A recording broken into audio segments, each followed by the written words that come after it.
سورہ بقرہ کی آیت نمبر 211 سے ابتدا ہے۔ اعوذ باللہ من الشیطان الرجیم، بسم اللہ الرحمن الرحیم۔ سل بنی اسرائیل کم آتیناہم من آیت بینہ ومن يبدل نعمة الله من بعد ما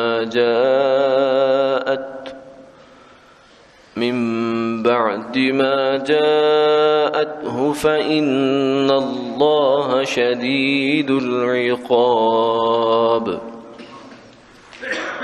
زين للذين كفروا الحياة الدنيا ويسخرون من الذين آمنوا والذين اتقوا فوقهم يوم القيامة والله يرزق من يشاء بغير حساب۔ صدق اللہ العظیم۔ آپ ذرا علماء بنی اسرائیل سے پوچھئے تو صحیح کہ ہم نے ان کو کتنی واضح دلیلیں دی تھی، اور جو شخص اللہ کی نعمت کو بدلتا ہے اس کے پاس آ جانے کے بعد تو یقیناً حق تعالی سخت سزا دیتے ہیں۔ دنیا کی زندگی کفار کو آراستہ و پیراستہ معلوم ہوتی ہے، اور اسی وجہ سے وہ ان مسلمانوں سے تمسخر کرتے ہیں، حالانکہ یہ مسلمان جو کفر و شرک سے بچتے ہیں ان کافروں سے اعلیٰ درجے میں ہوں گے قیامت کے روز، اور روزی تو اللہ تعالیٰ جس کو چاہتے ہیں بے حساب دے دیتے ہیں۔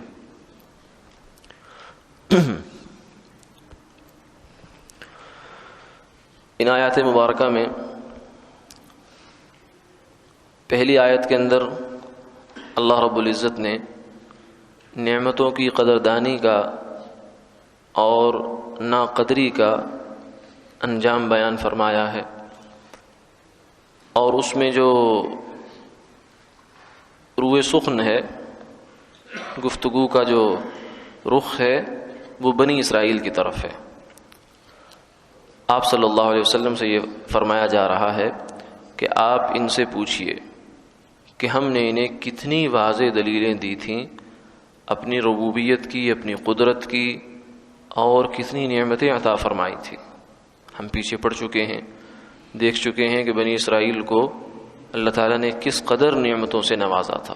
یعنی یہ وہ قوم ہے کہ جس پر اتنے انعام ہوئے ہیں کہ جو کسی پر نہیں ہوئے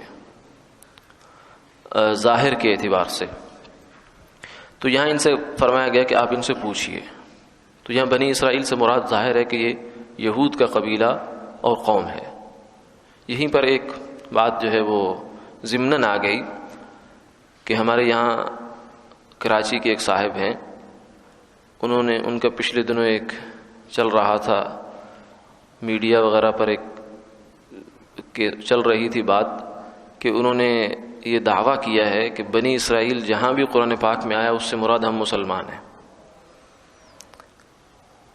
عجیب اللہ کی جو ہے وہ قدرت ہوتی ہے کہ پتہ نہیں کیسے لوگوں کی عقلیں جو ہیں وہ الٹی جاتی ہیں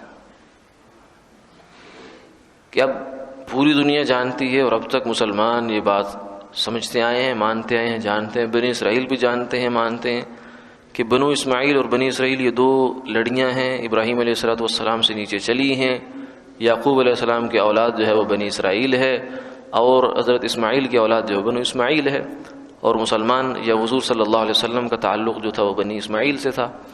لیکن وہ صاحب اس پر اڑے گئے کہ جناب اس سے مراد تو ہم ہیں، مسلمان ہیں۔ کچھ شاید اندازہ یہ ہوتا ہے کہ اللہ تعالیٰ کی طرف سے بھی یہ ہوتا ہے، اور دوسرا یہ ہے کہ کچھ لوگوں کی نفسیات ایسی بن گئی ہے کہ اگر آپ پرانی باتیں کیے جاؤ تو کوئی توجہ نہیں دیتا۔ حضرت معاذ بن جبل رضی اللہ تعالیٰ عنہ سے مروی ایک روایت میں آتا ہے فرماتے ہیں کہ لوگوں پر ایک زمانہ آئے گا کہ قرآن پاک کا علم کافی ہو جائے گا، معلومات دین کی کافی زیادہ ہو جائیں گے لوگوں کے پاس، حتیٰ کہ بوڑھے، بچے، عورتیں، دیہات والے، رہنے والے سب لوگ دین کی بنیادی باتیں، موٹی موٹی باتیں جان جائیں گے۔ تو ایک بندہ جو ہے وہ اس خیال سے کہ مجھے کوئی پذیرائی ملے، قبولیت ملے، کوئی نمایاں مقام ملے معاشرے میں، وہ یہ کرے گا کہ کوئی جو ہے وہ قرآن پاک کی کوئی ترتیب بنائے گا، لیکن عام انداز سے چلے گا تو کوئی اس کو نمایاں مقام نہیں ملے گا۔ پھر وہ کوئی اور کام کرے گا، پھر وہ کہے گا کہ میں اپنی مسجد بناتا ہوں، لوگوں کو بلاتا ہوں، لیکن لوگ اس کی بات پر کان نہیں دھریں گے۔ یہ مختلف مراحل سے گزرتے پھر اس کے بعد وہ بیٹھ کر سوچے گا کہ میں نے یہ کام کیا، لوگوں نے مجھے کوئی گھاس نہیں ڈالی، میں نے یہ کام کیا، کسی نے میری بات پر کان نہیں دھرا، میں نے یہ کام بھی کیا، لوگ میری جانب متوجہ نہیں ہوئے۔ لَآتِيَنَّهُمْ بِشَيْءٍ جَدِيدٍ، میں ان کے پاس کچھ نیا لاتا ہوں، کوئی نئی چیز لاتا ہوں، نیا کوئی یونیک آئیڈیا لاتا ہوں کہ جس سے لوگوں کے کان کھڑے ہو جائیں کہ یہ تو بڑی ایسی بات ہے جو ہم نے پہلے کبھی نہیں سنی، کچھ نیا لائے ہیں۔ باقی جو پرانے علماء ہیں وہ تو وہی پرانی باتیں کرتے ہیں، قرآن حدیث کی 1400 سال پرانی باتیں اب تک جو علماء کرتے آئے ہیں، لیکن یہ صاحب تو نئی بات لائے ہیں۔ تو فرمایا، حضرت معاذ ابن جبل رضی اللہ تعالیٰ عنہ فرمایا کہ ایاکم وما جاؤوا بہ، یہ جو کچھ لے کر آئیں اس سے خبردار بچ کے رہنا، کیونکہ یہ سراسر گمراہی اور ضلالت ہوگی۔ کیونکہ جو بات حق ہے، وہ دین ہے، وہ حضور صلی اللہ علیہ وسلم نے بہت کھول کر بیان کر دیا، صحابہ نے اس کو کھول کر سمجھ لیا، تابعین نے اس کو لے لیا، تبع تابعین نے لے لیا، آگے امت آج تک اس کو لیتی ہوئی، اٹھائے ہوئے چلی آ رہی ہے، اور انشاءاللہ قیامت تک جب تک علماء حق کا وجود ہے یہ بات باقی رہے گی کہ کس چیز سے کیا مراد ہے، بنی اسرائیل سے کیا مراد، اسماعیل سے کیا مراد، فلاں سے کیا مراد، فلاں سے کیا مراد، قرآن پاک کی اس آیت کی کیا تفسیر ہے، اس کی کیا تفسیر ہے، اس کا کیا مطلب، یہ سب کچھ کھل چکا ہے۔ اس میں کوئی ایسی بات نہیں ہے کہ اب کوئی نیا بندہ جو بیٹھ کر کوئی نئی ریسرچ کرے گا اور کچھ نیا لائے گا، تو یہ جو کچھ نیا لائے گا وہ حق نہیں ہوگا، یقینی بات ہے، اس لیے کہ حق وہی ہے جو آج تک امت سمجھتی چلی آ رہی ہے۔ تو یہ صاحب جو ہے انہوں نے بھی ایک شوشہ چھوڑ دیا، تو گویا کہ یہ ایک نفسیات بن گئی ہے کہ شوشہ چھوڑو، شوشے کے نتیجے میں تمہیں پذیرائی ملے گی، اور یہ دراصل جو ہے یہ حب جاہ ہوتی ہے، انسان کو لوگوں کے اندر مقبول ہونے کا، پاپولر ہونے کا جو ہے، وہ زیادہ سے زیادہ میرے جو ہے فین بن جائیں، مجھے میں سٹار مل جائے مجھے، یہ ایک جذبہ ہے، سفلی جذبہ ہے، یہ بچگانہ جذبہ ہے، سفلی جذبہ ہے، یہ کوئی ایمانداری والا، دیانت والا جذبہ نہیں ہے کہ اس کی بنیاد پر انسان دین کو تختہ مشق بنا ڈالے، قرآن اور حدیث کو تختہ مشق بنا ڈالے۔ بھائی اس جذبے کی تسکین کے لیے اور بہت میدان ہے، وہاں جائے انسان، قرآن و حدیث کو جو ہے اس کی سرجری کرنے کے اوپر بیٹھ جائے۔ تو الغرض تو ان صاحب نے یہ شوشہ چھوڑا ہے۔ حالانکہ آج ہی کی آیات میں آپ دیکھ لیجئے، سل بنی اسرائیل، حضور کو حکم ہو رہا ہے کہ بنی اسرائیل سے پوچھیں۔ بھئی سوال اپنے آپ سے کرنا ہے، اگر ہم ہی بنی اسرائیل تو ہم سے کیا پوچھنا، خود سے آدمی کیا پوچھے گا۔ واضح سی بات ہے کہ سوال کرنے والے ہم ہیں، یہ حضور صلی اللہ علیہ وسلم ہے، امت مسلمہ ہے، اور جن سے سوال کیا جا رہا ہے وہ بنو اسرائیل ہیں، وہ یہود ہیں۔ ایک بہت کھلی سی بات ہے، لیکن ان صاحب نے شوشہ چھوڑا اور اڑ گئے اس پر۔ اللہ ہدایت نصیب فرمائے سب کو۔ تو یہاں یہ سوال پوچھا گیا بنی اسرائیل سے، کما آتیناہم من آیۃ بینہ، کہ ان سے پوچھیے کہ ہم نے ان کو کتنی نشانیاں عطا فرمائی، کتنی نعمتیں اللہ تعالیٰ نے بنی اسرائیل کو عطا فرمائی، لیکن کیا ہوا، ان کا مزاج کچھ اس قسم کا واقع ہوا تھا کہ ہر نعمت کی ناشکری اور ناقدری کرتے چلے گئے، ناقدری، حتیٰ کہ کرتے کرتے کرتے کرتے اللہ تعالیٰ ضربت علیہم الذلۃ والمسکنہ وباؤوا بغضب من اللہ، کہ ان پر ذلت، مسکنت اور اللہ کا غضب جو ہے وہ قیامت تک کے لیے ان پر لکھ دیا گیا۔ تو یہ ان کے ساتھ ہوا، کیونکہ اللہ کی نعمتوں کی ناقدری کی ہے، ناشکری کی ہے، اور اللہ تعالیٰ کی نعمت کو جو بندہ بدلتا ہے اور اس کی ناقدری کرتا ہے، فرمایا کہ اللہ کا پھر جو ہے پکڑ بڑی سخت ہے۔ قرآن پاک میں دوسری جگہ فرمایا لَإِن شَكَرْتُمْ وَإِذْ تَأَذَّنَ رَبُّكُمْ لَإِن شَكَرْتُمْ لَأَزِيدَنَّكُمْ، تمہارے اللہ نے یہ اعلان کیا ہے کہ اگر تم شکر کرو گے نعمتوں میں اضافہ ہوگا، وَلَئِن كَفَرْتُمْ إِنَّ عَذَابِي لَشَدِيدٌ، اور اگر تم ناشکری کرو گے تو میری پکڑ بڑی سخت ہے، میرا عذاب بڑا سخت ہے۔ جیسے ہم کسی انسان کو کوئی قیمتی چیز دیں، آپ کسی کو کوئی قیمتی چیز دیتے ہیں، بہت اچھا کوئی ہدیہ دیتے ہیں، گفٹ دیتے ہیں، اور وہ بندہ اس کا غلط استعمال کرتا ہے. یعنی آپ نے تو اس کو کوئی چیز دی جو ہے وہ ڈرائنگ روم میں لگانے کے لیے، اچھی جگہ پر لگانے کے لیے کوئی سینری دے دی، اور وہ اس نے اس کو جا کر لگا دیا واش روم میں، تو آپ اپنا سر بھی پکڑیں گے اور اس سے بھی کہیں گے بھائی میرے سے غلطی ہو گئی ہے، آئندہ میں ایسی غلطی نہیں کروں گا، کہ میں نے تمہیں اہل سمجھا تھا، تمہیں قدردان سمجھا تھا، تمہیں یہ میں نے نعمت دی ہے، لیکن اب آئندہ میں یہ کام نہیں کروں گا. تو اللہ تعالیٰ کا بھی ضابطہ ایسا ہے کہ جس کو نعمت دی جائے اور وہ ناقدری کرے تو پھر اللہ اسے چھین لیا کرتے ہیں. تو بنی اسرائیل کی ایک ہمارے لیے مثال ہے. یہ دراصل مثالیں حضور نے اسی لیے فرمایا لَتَتَّبِعُنَّ سُنَنَ مَنْ قَبْلَكُمْ حَذْوَ النَّعْلِ بِالنَّعْلِ، کہ تم بنی اسرائیل کے قدموں پر قدم رکھو گے اور ایسے مشابہ ہو جاؤ گے جیسے ایک جوتا دوسرے کے مشابہ ہوتا ہے، ذرا فرق نہیں ہوتا. تو یہ بنی اسرائیل کے واقعات ہمیں اس لیے سنائے جا رہے ہیں قرآن پاک میں کہ ہمارے پاس بھی جو اللہ کی نعمتیں ہیں ہم ان کی قدردانی کریں اور ان کا شکر کیا کریں. اور اللہ کی نعمتوں کے شکر کا پہلا درجہ یہ ہے کہ اللہ کی ہر نعمت کو اس کی فرما برداری میں استعمال کیا جائے، اس کی طاعت میں استعمال کیا جائے، اس کی نافرمانی میں استعمال نہ کیا جائے. کیونکہ اللہ کی نعمت اگر اس کی فرما برداری میں استعمال کریں گے اللہ خوش ہوں گے اور نعمتوں میں اور اضافہ کریں گے، اور اگر ہم نافرمانی میں استعمال کریں گے تو اللہ ان نعمتوں پر ناراض بھی ہوں گے اور توفیق جو ہے وہ سلب بھی کر لیں گے.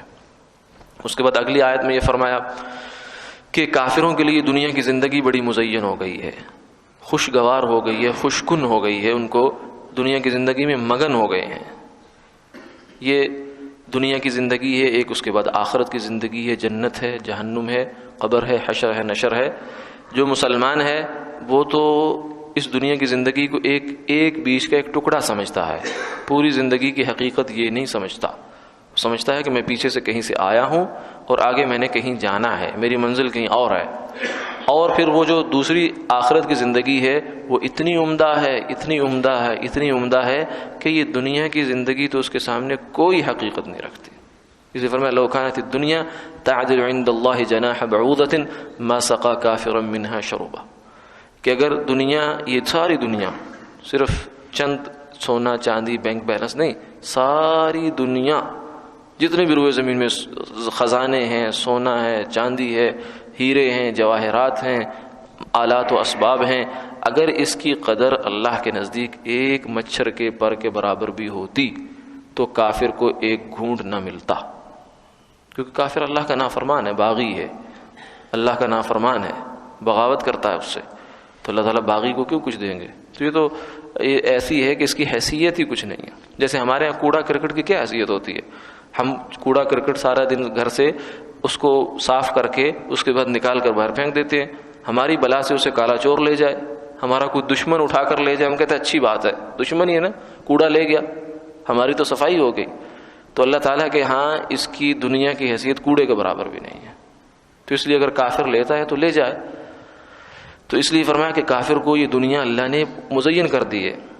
اور یہ بھی ایک چیز ہمارے سامنے رہنی چاہیے کہ کسی چیز کا اچھا لگنا جو ہمیں ہوتا ہے یہ من جانب اللہ ہوتا ہے. ایک ہی چیز جو ہے ایک کی آنکھ میں اچھی لگتی ہے، دوسری میں نہیں لگتی. جیسے کہتے ہیں کسی ماں سے کسی نے پوچھا تھا، کسی بادشاہ نے ایک عورت سے کہا کہ میری سلطنت میں جتنے بھی بچے ہیں اس میں سے سب سے جو خوبصورت بچہ وہ لے کے آؤ. اس نے ادھر ادھر دیکھا، پھر گھر گئی، جا کر اپنا کالا کلوٹا سا بچہ اٹھا کر لے. اس نے کہا کہ یہ سب سے خوبصورت ہے. اس نے کہا یہ کیا؟ اس نے کہا میں نے تو غور کیا ہے، دیکھا ہے، مجھے تو اس سے بڑھ کر کوئی خوبصورت نظر نہیں آیا.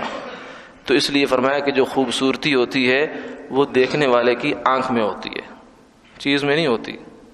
ایک ہی چیز ہے، وہ ایک وقت میں آپ کو بہت اچھی لگتی ہے، دوسرے وقت میں نہیں لگتی. تو زینا، یا قرآن پاک کے الفاظ یہ بتاتے ہیں کہ مزین کر دیا گیا دنیا کی زندگی کو. کافروں کے لیے اللہ نے اس میں اٹریکشن رکھ دی ہے، جاذبیت رکھ دی ہے، دلچسپی رکھ دی ہے، دلکشی رکھ دی ہے. اس وجہ سے وہ اس پر فریفتہ ہو گئے، ریجھ گئے، اور اتنے ریجھ گئے، اتنے اس پر فریفتہ ہو گئے ہیں، اس پر دل و جان سے فدا ہو گئے کہ آخرت کو بھلا دیا. اور مسلمان جو ہے وہ اس کے مقابلے میں دوسرا طرز عمل ہے اس کا. وہ چونکہ آخرت کو سامنے رکھتا ہے، وہ ہر عمل میں یہ دیکھتا ہے کہ میری آخرت تو نہیں خراب ہو رہی کہیں. لیکن کافر چونکہ ہر عمل میں دنیا کو دیکھتا ہے تو ان دونوں کے معیار میں واضح فرق ہو جاتا ہے. ایک عمل مسلمان کی نظر میں بہت سمجھداری کا کام ہے، لیکن کافر کی نظر میں وہ سمجھداری نہیں، وہ بیوقوفی بن جاتی ہے۔ اب مسلمان جو ہے وہ 100 روپیہ دے کر اس پر 10 روپے نفع سود کے نام سے نہیں لے گا، کیونکہ وہ کہے گا اس سے میری آخرت خراب ہوتی ہے۔ اذان کا وقت ہو گیا ہے، نماز کا وقت ہو گیا، وہ دکان کو تالا مارے گا، شٹر نیچے گرائے گا اور مسجد چلا جائے گا۔ گاہک آ رہا ہے، گاہک پڑھ رہا ہے، لیکن کہتا ہے نہیں میری جماعت کی نماز زیادہ قیمتی، میں نے جا کر پڑھنی ہے، میری آخرت خراب ہوتی ہے۔ جھوٹ بول کر وہ نفع زیادہ کما سکتا ہے لیکن نہیں کما رہا، ملاوٹ کر کے کما سکتا ہے لیکن نہیں کما رہا۔ تو ایک طرف کافر ہے، وہ کہتا ہے اے جہان میٹھا اگلا کہیں ڈٹھا، یہ جہان میٹھا ہے، اگلا کس نے دیکھا ہے؟ بابر بعیش کوش کے عالم دوبارہ نیست، زندگی ایک دفعہ ملی ہے، دوبارہ نہیں ملے گی۔ یہ خالص کافرانہ نعرہ ہے، مسلمان کا نعرہ نہیں ہے کہ زندگی ایک دفعہ ملی ہے۔ کیوں بھائی؟ ایسی ملے گی کہ دوبارہ موت کو ترسو گے لیکن دوبارہ موت نہیں آئے گی، یہ کون سی زندگی ہے؟ تو مسلمان کا طرز عمل کافر کے لیے موجب تمسخر ہو جاتا ہے۔ کافر کہتا ہے کہ یہ اتنا بڑا، یہ کیسا بیوقوف آدمی ہے کہ گاہک پڑ رہا ہے اور دکان ابھی بند کر دی اس نے۔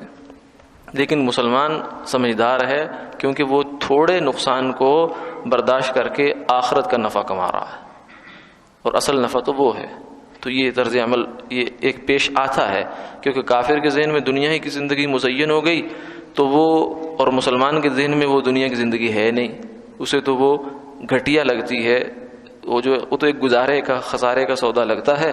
تو لازمی سی بات ہے کافر پھر اس سے مذاق اڑائے گا کہ یہ کیسا بیوقوف ہے، ایسا کر رہا ہے، کیسا بیوقوف ہے، اتنا نفع چھوڑ دیا اس نے، اتنی چیز چھوڑ دی اس نے صرف اس لیے کہ اللہ کا حکم آ گیا۔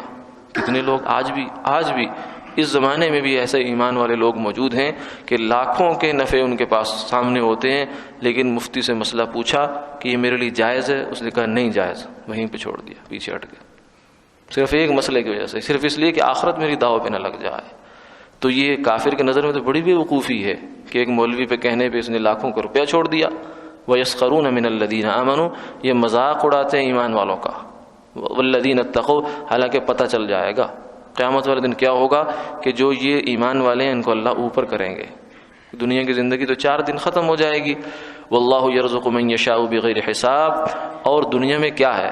دنیا میں تو اللہ جس کو چاہتے ہیں رزق دیتے ہیں۔ تو دنیا میں کسی کے پاس دنیا کا زیادہ ہو جانا یہ اس کے اچھا ہونے کی علامت نہیں ہے۔ کافر کے نزدیک معیار چونکہ واحد آخری معیار دنیا ہے، جس کے پاس دنیا کا مال زیادہ وہ اچھا ہے، کیونکہ اس کے لیے تو ہے ہی سب کچھ یہاں۔ تو جس نے یہاں دنیا زیادہ سمیٹ لی وہ زیادہ سکسیسفل ہو گیا، کامیابی اس کو زیادہ مل گئی۔ کافر کی نظر میں تو یہی ہے، اور مسلمان کی نظر میں یہ نہیں ہے۔ تو اس لیے مسلمان کی نظر میں دنیا کا اکٹھا کرنا اصل نہیں ہے، ٹھیک ہے؟ تو اس لیے کوئی معیار بھی نہیں ہے، اچھے برے ہونے کا معیار بھی دنیا نہیں ہے۔ تو یہ اللہ تعالیٰ نے اس کو فرمایا واللہ یرزق من یشاء بغیر حساب، کہ دنیا کا مال و دولت، کسی کے پاس مال و متاع زیادہ ہو جانا یہ کوئی معیار نہیں ہے۔ اصل معیار اللہ کے ہاں ہے کہ انسان من زحزح عن النار وادخل الجنة فقد فاز وما الحیاۃ الدنیا الا متاع الغرور، کہ جو بندہ جہنم سے چھوٹ گیا جنت میں چلا گیا یہ کامیاب ہو گیا، اور دنیا کی زندگی تو فرمایا دھوکہ ہے۔ اس لیے دنیا کی زندگی میں کامیابی ناکامی کا کوئی معیار نہیں ہے دنیا کے اعتبار سے۔ ہاں آخرت میں جس کو کامیابی ملی وہ کامیاب، جس کو ناکامی ملی وہ ہمیشہ ہمیشہ کے لیے ناکام ہو گیا۔ اللہ ہماری حفاظت فرمائے اور ہدایت اور سمجھ عطا فرمائے۔ اللهم صل على سيدنا ومولانا محمد وعلى آل سيدنا ومولانا محمد وبارك وسلم ثم صل عليه. اللهم إنا نسألك العفو والعافية والمعافاة في الدين والدنيا والآخرة يا أرحم الراحمين يا أرحم الراحمين يا حي يا قيوم يا ذا الجلال والإكرام بيدك الخير إنك على كل شيء قدير إنك على كل شيء قدير. ربنا تقبل منا إنك أنت السميع العليم وتب علينا إنك أنت التواب الرحيم. اللهم اهدنا واهد بنا واجعلنا سببا لمن اهتدى وصلى الله تعالى على خير خلقه محمد وآله وصحبه أجمعين برحمتك يا أرحم. جزاكم.